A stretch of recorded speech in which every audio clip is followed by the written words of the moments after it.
ایمان کی وہ بنیاد جس پر عقائد اور اعمال کی عمارت قائم ہو سکتی ہے وہ حضور صلی اللہ تعالیٰ علیہ وآلہ وسلم کی عظمت اور محبت ہے۔ حضور کی عظمت اور محبت سے رب تعالیٰ کی ہیبت اور جلال دل میں پیدا ہوتی ہے۔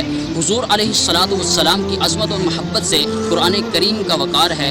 حضور علیہ السلام کی عظمت اور محبت سے تمام پیغمبروں کی تعظیم و توقیر حاصل ہوتی ہے۔ حضور علیہ السلام کی عظمت و محبت سے اسلام کی عظمت دل میں اجاگر ہوتی ہے۔ الغرض حضور علیہ السلام کی عظمت اور محبت جس دل میں نہیں اس دل میں ایمان نہیں، اور جس دل میں حضور کی محبت ہے اس دل میں ایمان ہے۔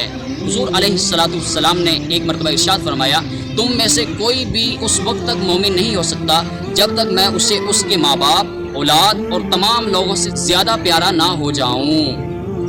یاد رکھیے، حضور علیہ السلام کی محبت اس وقت تک حاصل نہیں ہو سکتی جب تک تمام صحابہ اکرام اور اہل بیت اطہار سے دلی محبت نہ ہو جائے۔ خدا کو پہچاننا ہے تو حضور کو جانو اور مانو، حضور کو جاننا اور ماننا ہے صحابہ اکرام علیہم الرضوان کو جانو۔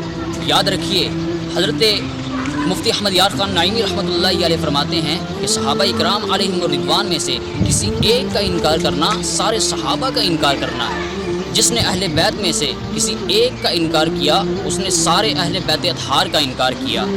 مفتی احمد یار خان نعیمی رحمۃ اللہ علیہ ارشاد فرماتے ہیں، جس کے دل میں امیر معاویہ رضی اللہ تعالیٰ عنہ کی نفرت پیدا ہو گئی اس کے دل میں صحابہ اکرام علیہم الرضوان کی نفرت پیدا ہو گئی، اہل بیت کی نفرت پیدا ہو گئی۔ آج کے دور میں اس کا اب بھی مشاہدہ ہو رہا ہے۔